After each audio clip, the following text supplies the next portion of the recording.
Be sure to like and subscribe to Starbound here on YouTube.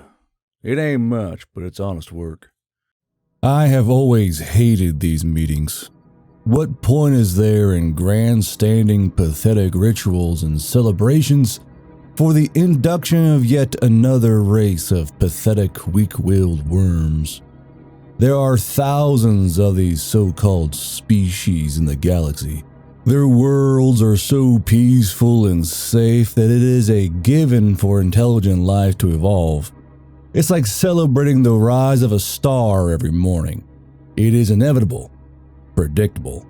There is nothing special about it. And yet this Republic Council of such races insists on holding these new species presentations every time it happens. It's the same every time as well. Some thin, frail, pale, and thin-skinned race of intellectual pacifists steps forth to proudly describe just how mundane their world is, to tell of their peaceful culture and the all-too predictable course of their history.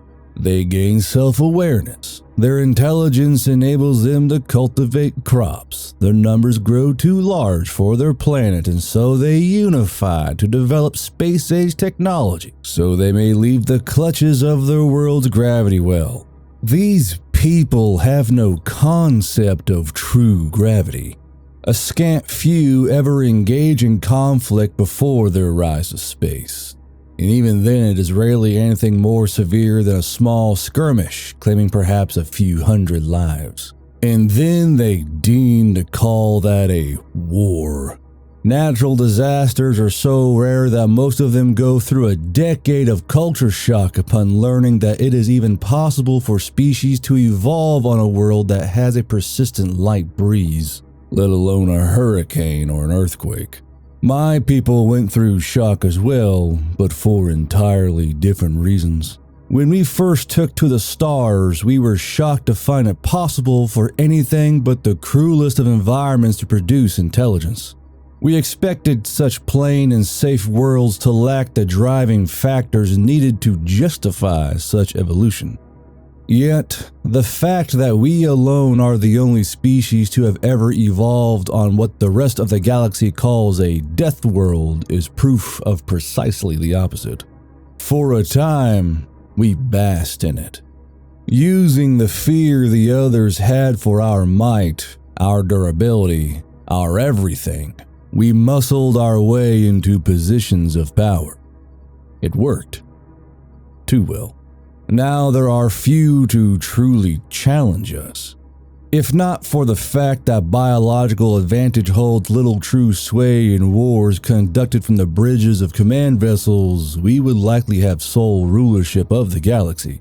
But even our history of wars and combat is not enough to overcome the might of the Republic fleet. So instead, we are relegated, stereotyped as the mindless brutes. The walking masses of meat and muscle who know only how to hit things. For all their so-called intelligence, they understand so little of our culture. We have scientists too. We have art, music. Even with the durability of our scales and the edges of our teeth and claws, intelligence was always our greatest weapon. Yet, they see nothing but the latter. How could they? The concept of struggle is foreign to them. The only problems they have to solve are those of technological limitation, curing genetic diseases or optimizing their agriculture. They do not know what it is like to endure a freezing tundra or a blistering desert. Only that they had to spend decades researching technologies to create temperature-controlled buildings to place in such environments, if they even bothered trying to colonize them in the first place. So, it is that I, Varg Axion, fourth son of Emperor Varg of the Varg Empire, have been sent yet again as the Varg delegate to the Republic's petty induction ceremony. My father has to send someone, even if only to pretend that we're as enthusiastic about this as the rest of the Republic. Without such showings, other species might believe the rumors that we're preparing ourselves for war. The fools. As if we ever wouldn't be. So backwards are they that they cannot comprehend the concept of better safe than sorry, or the need of the military to maintain domestic order. I set aside my irksome thoughts for this irksome ritual, as it is about to begin, and my father has made a habit of making me summarize the proceedings, just to save himself the torture of watching a recording. So it is I that must force myself to pay attention, no matter how predictable it may be. Delegate Varg, I believe you may wish to pay special attention to this one, speaks Delegate Jiraxi in the seat adjacent to mine. Jiraxi is a delegate for the Juryith Combine, who are the ones which made first contact with this new species and so are already familiar with their details. I only tolerate my seat besides her because hers is one of the few peoples who even barely understands my own. They evolved syncretically alongside another group on the same world and for a short period came to blows over control. The only other faction in the entire Republic that engaged in what my people would call a true war, even if the scale of it was small, and its duration short before they opted for cooperation. But I deride nonetheless. What for? Did this one have another so-called war? How many times is it this time? 10? 100? Perhaps the reason you bothered speaking to me is because it's finally over 1,000. But she only chuckles, a most irritating chirp of her more primitive avian vocals. Just pay attention. I promise you'll actually like these. I doubt it, but fine, I shall humor you. I have little choice in any case. I'd rather this torture than my father's temper. It begins. Delegate Jiraxi stands, announcing through a projection device. Delegates of the Republic Council, welcome, all of you, and thank you once again for attending this most illustrious of occasions. Today is a celebration, for we are joined by a new delegate to the Council, for a new species, only recently discovered by my people, the Juryith Combine. Hailing from a frontier sector near the unexplored arms of the galaxy, they are the furthest yet from the core of the Republic. Yet let not the distance fool you. They are a cultured people, but I digress. This is their time to shine. I give now the floor to Delegate Smith of Humanity United. She waves an arm downwards to the center of the council chamber. There stands the new delegate, the new member of the new species, behind the podium with a projection device embedded with a translator to galactic standards so they may speak to the entire council around them at once. As I expected, pale and clearly thin-skinned. I can see the flow of their blood with every beat of its heart quite clearly. Though I am mildly amused to see that they are not quite so frail as typical. I can see a decently sized musculature, though I do not know how much of that is actually effective. Species from worlds with particularly low gravity often evolve highly bloated and swollen body structures. It also has fur on its head and face, but not very much. Still more than most, but no claws. Its teeth are square, though I do note a small number of pointed ones. Omnivores, then? It speaks, though its pitch is relatively deep that ultimately means nothing. Thank you, Delegate Jiraxi. Ladies, gentlemen, and others of the Republic Council, I am Delegate Smith. John Smith, to be specific. Human names share the common individual family structure, though there are many who have additional names in the middle or who put their family name first. Intriguing. Variety in the names. Very atypical, similar to Varg conventions in fact. Though I do not believe any of my people would dare put their personal name before their clans, there are a few who value their earned titles more so than their blood. It continues.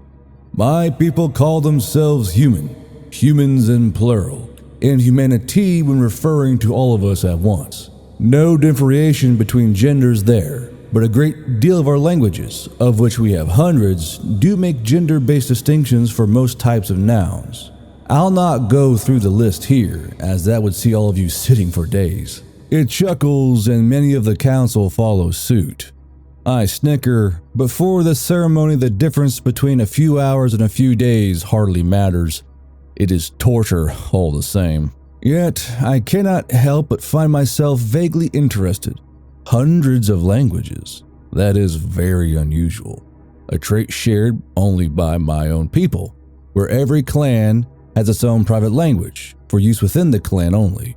Inter-clan matings are fairly rare, but in the few cases where one clan does not absorb the other, it is either the individuals who pick one to remain with, or, in very rare cases, form an entirely new one.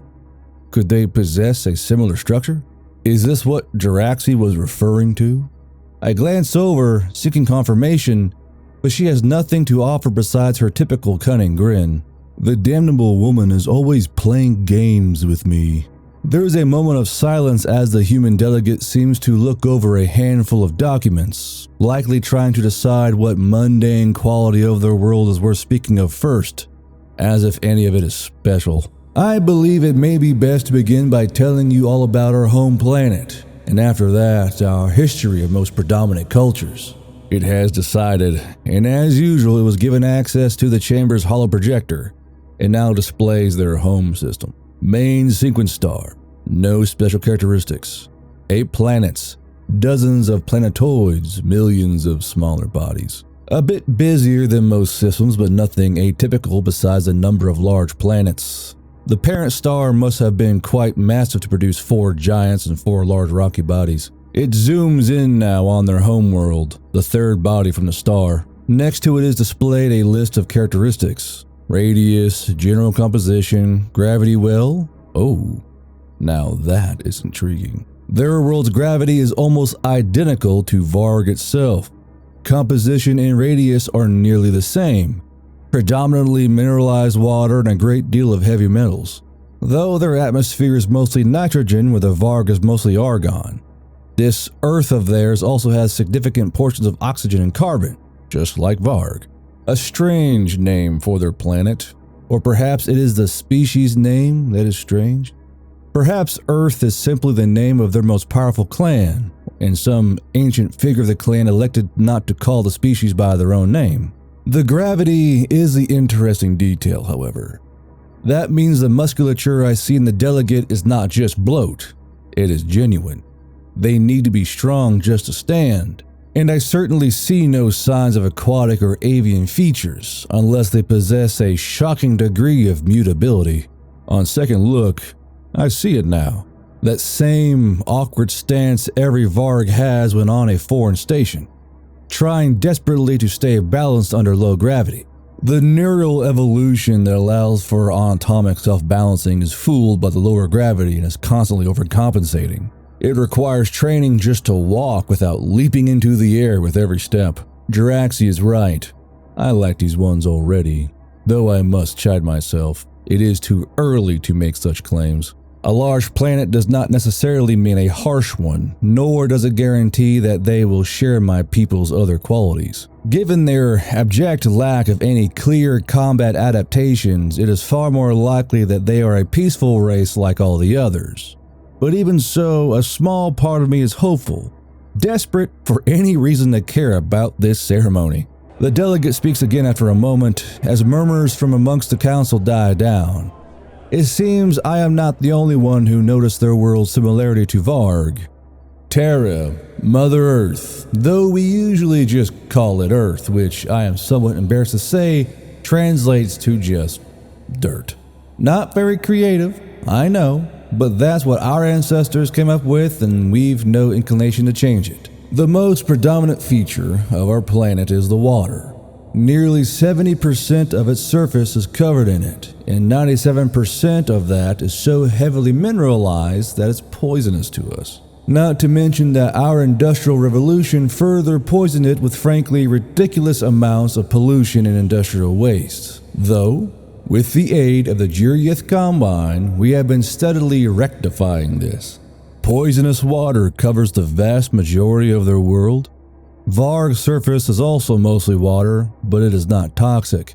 We relied upon it, in fact, in our most primitive days. Though they said that it was toxic due to mineralization. Varg's oceans are also mineralized, so perhaps it is just that they cannot process high concentrations of alkaline metals. Weak, if so. But to have survived despite such a limitation on a world where only 3% of its water is drinkable, that at least deserves respect.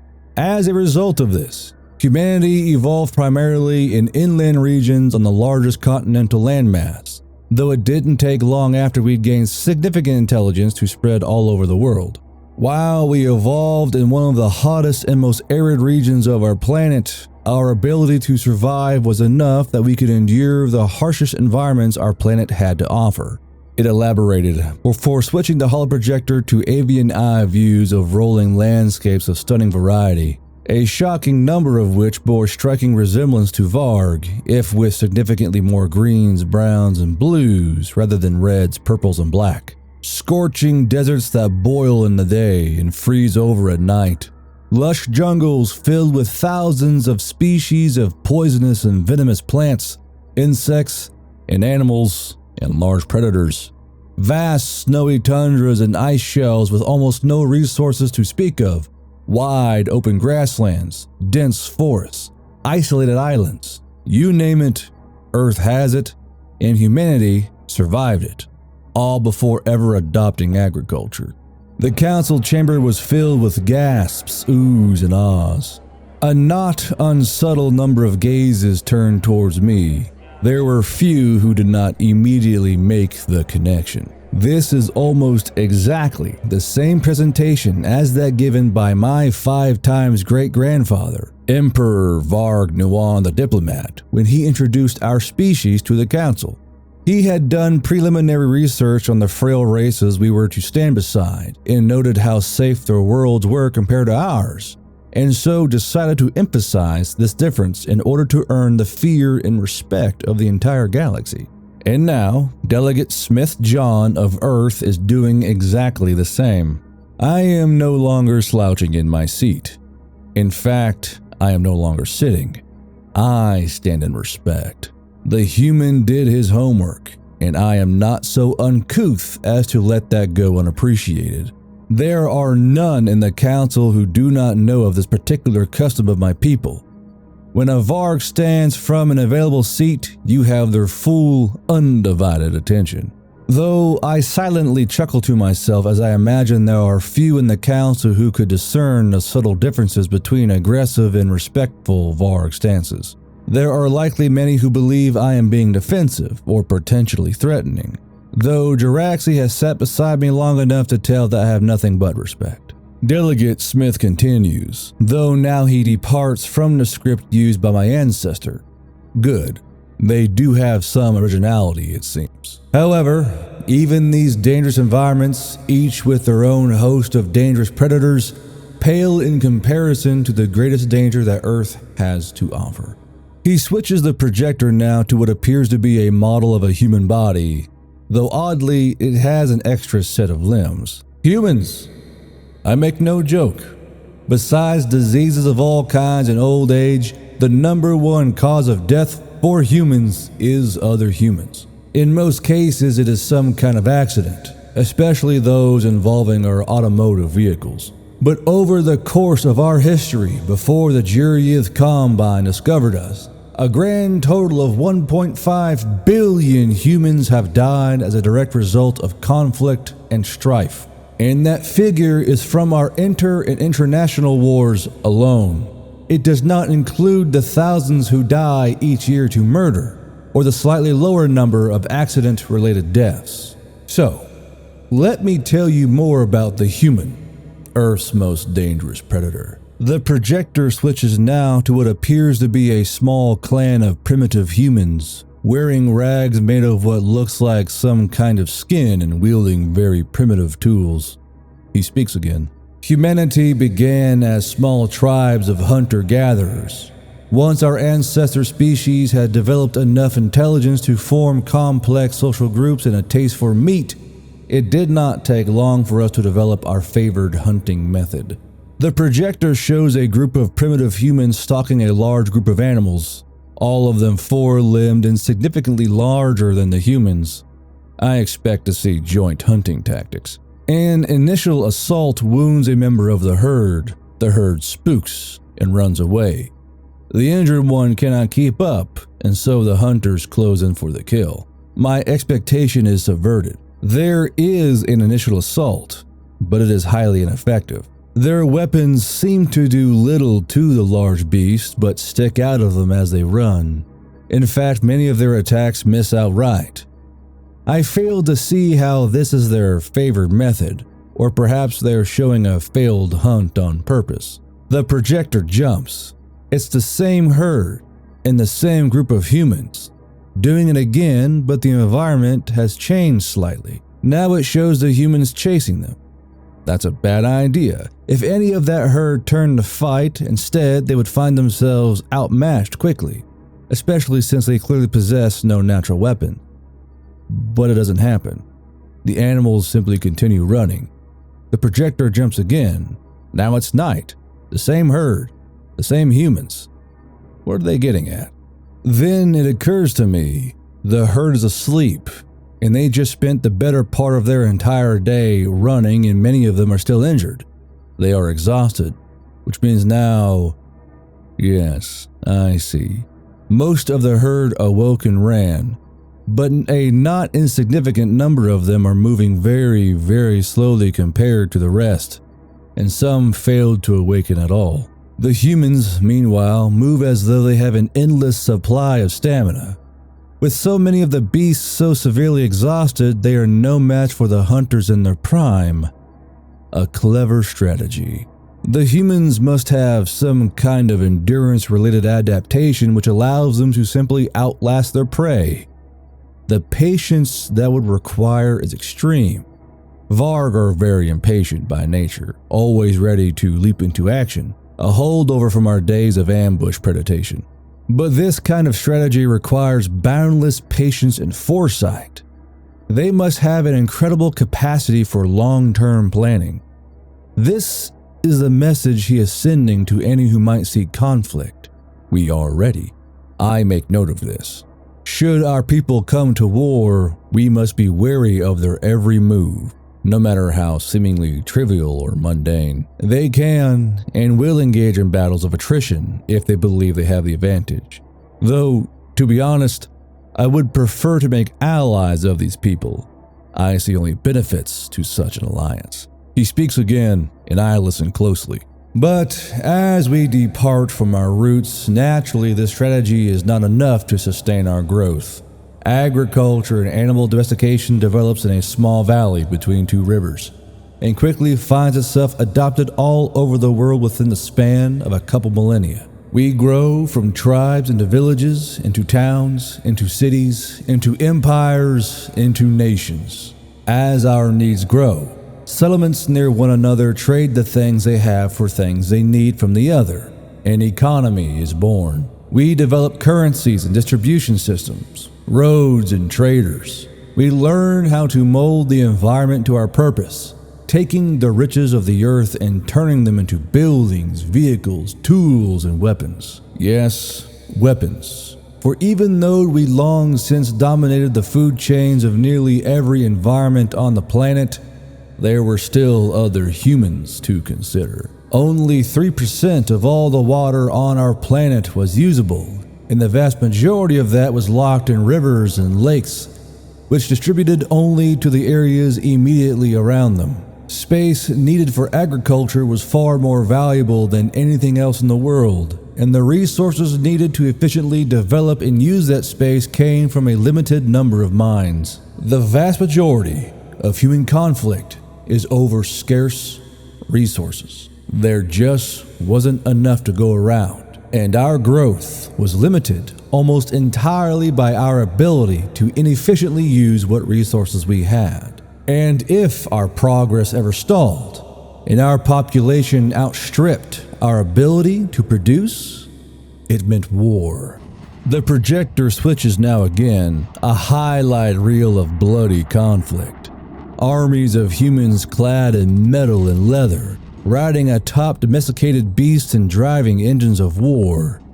It was beautiful, like looking in a mirror.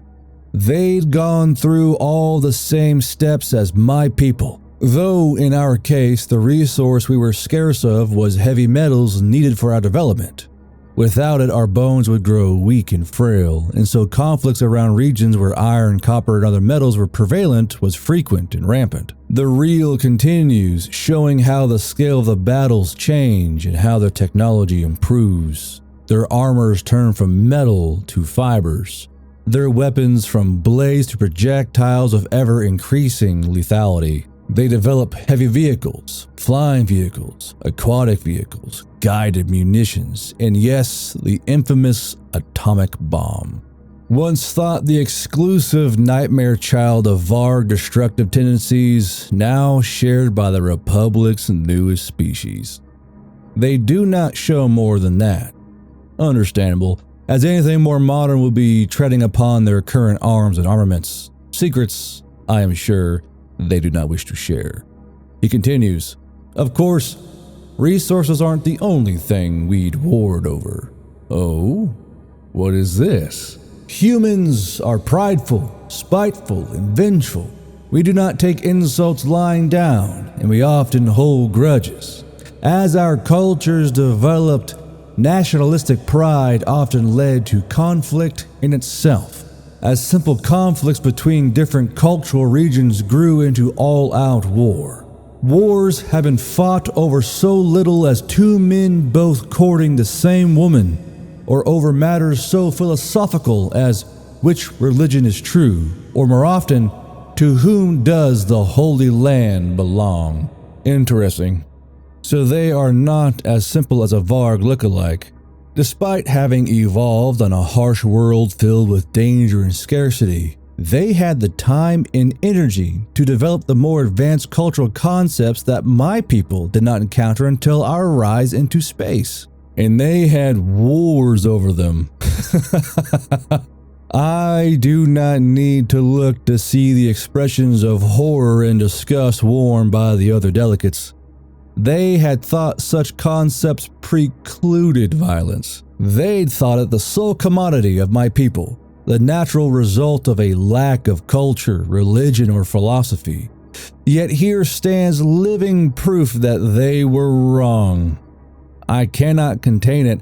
I laugh loudly and heartily so the entire chamber can hear. I bask in the ire of the delegates who once so proudly flaunted their intellectual superiority. The rest of the ceremony passes without much further event. Delegate Smith goes on to describe the finer points of his people's culture, of their concepts and ideas, of their languages and mythos, their love of fiction and of games, both digital and physical, no small number of which bear striking similarity to war simulations, no less advanced than any other species I have seen presented here, in fact, in many cases far more. They are every bit as intellectual as any of the pathetic worms who sit around me, and yet are also just as violent as my own people. A living contradiction, I am sure the other delegates would call it. Though if they took the time to truly consider my people, they would find a rich and vibrant history, if perhaps stained in the blood of struggle and conflict. Though, if there is one thing I must say against the humans, it is that they seem to be against their own violent tendencies. It is clear that they hold some kind of species-wide guilt over their bloody history. They view it as a flaw to be corrected, as a darker side to be quelled and controlled.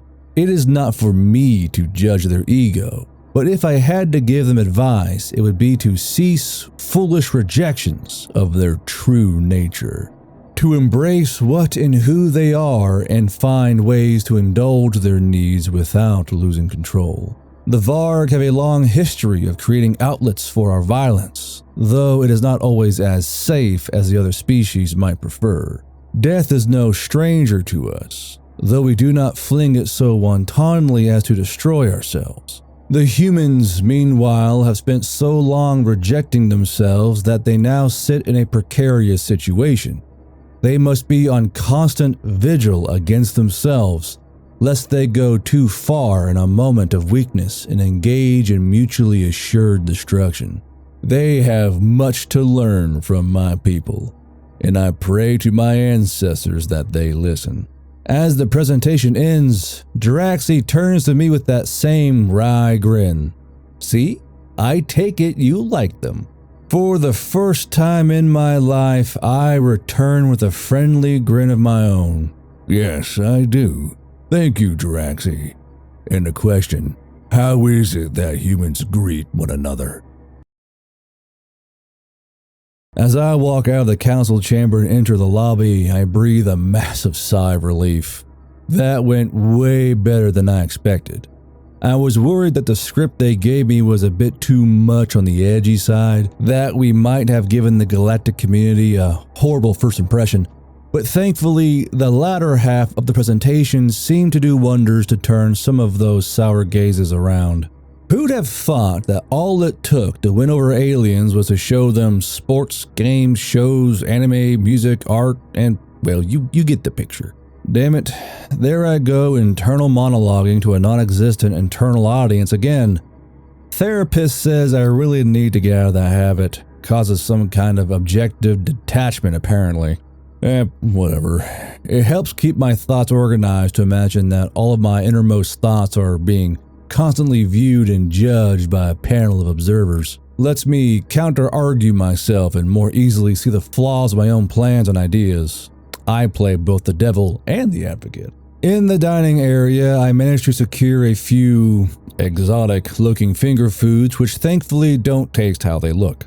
A good number of the other delegates are giving me weird looks. Some of them seem to be avoiding me, and a good few, far more than I was expecting, approached me directly to discuss some of the finer points of human culture. Thankfully, I was drilled in political responses and was able to redirect most of them to more direct and filtered resources than an ex-mill in a fancy suit. I wasn't really built for this crap, but that's what I get for being an overachiever in the military. The bigwigs back home didn't want to send any actually valuable personnel to an alien station, so they picked me. Telling, isn't it? Suddenly, the low hum of chatter in the room goes dead quiet. It's a bit unnerving, especially when I notice all of them looking in my direction. Or, more specifically, at the fuck-huge lizard man walking in it. Thing is easily 3 meters tall and built like a tank. Looks kind of like a cross between a crocodile and a dragon, but without the wings, and hopefully without the fire breath. Definitely not without the claws and teeth. It's got at least a few dozen of those. It's covered in thick-looking red scales, and I can't make hide nor hair of its expression. It does definitely seem to be struggling with the low gravity though, just like me. So I guess that's relatable. Sorta. Yeah, it's definitely looking at me, isn't it? Oh, shit. I remember now. This is, the Varg delegate, I think. Axmium or something? I'll just stick to Delegate Varg. Delegate Varg is definitely looking at me and walking in my direction. Higher-ups warned me that the Varg might see the presentation as a threat and to avoid inciting them at all costs. They made me spend a week in a course on Varg honorifics and political protocol just to make sure I don't accidentally declare war. Something basically none of the other species needed because apparently the Varg are the only ones whose language even has more than one word for war. That one really got me when I heard it for the first time. Every species in the galaxy except us and one other is intrinsically pacifist. Basically, none of them really had anything even close to human historical conflict. A couple small skirmishes here and there, but nothing like real war. Really makes you think, don't it? Makes you think that we're the baddies. I spend a few moments struggling to recall the Varg phrase for polite greeting between strangers, but he beats me to it with something I was not expecting. Hello, Delegate Smith. I am Varg Axion, fourth son of Emperor Varg of the Varg Empire. I would like to discuss with you terms for a human-Varg cultural exchange. Do you accept? It speaks with a deep, rumbling tone that 100% sounds like what a crocodile would sound like if it could talk. It also extends out a hand for a handshake. I definitely remember hearing in that course that extending out a hand is, to the Varg, an aggressive posture usually reserved for challenges of some kind. But he's talking about terms for a cultural exchange. Is this some kind of subtle subtext? Fuck it. He's holding out his hand for a handshake, and the last thing I want to do is leave a political delegate hanging and piss them off. I take it.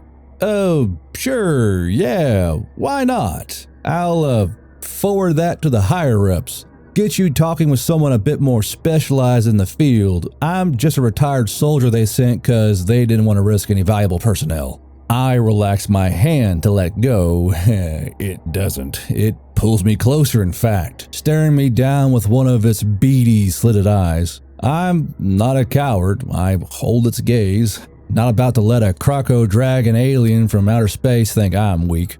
Eventually it backs up and lets go, then makes that same rumbling noise it did during the presentation. Like rocks in a tumble dryer. Not sure if that's good or bad. It rumbles at me again. Retired soldier, eh? I like it. I'm a warrior myself, all Varg are to some degree. Service in our clan's armed forces is mandatory, though many only stay for as long as they are required. In my case, I served my time and then backed off from the power struggle my brothers are currently engaged in.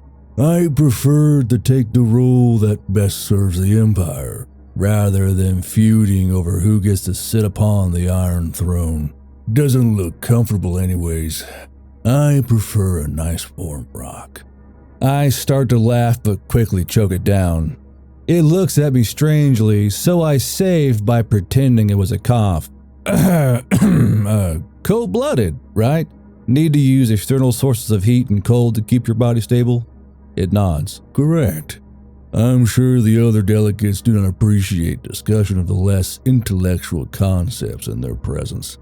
Let us retire to a more accommodating chamber to discuss the exchange.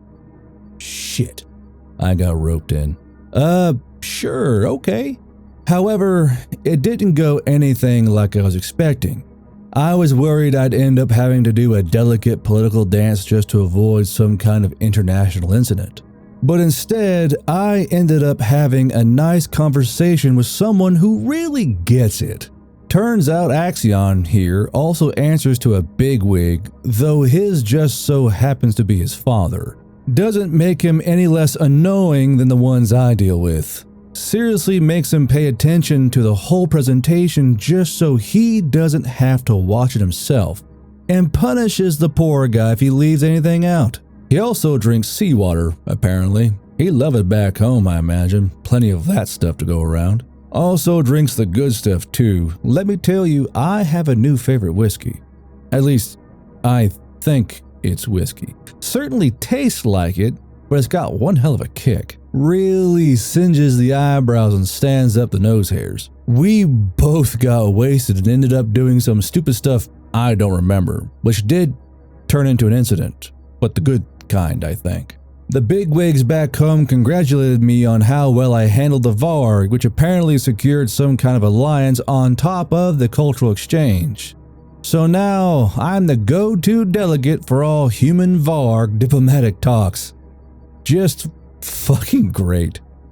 Sometimes I wish I could be an underachiever.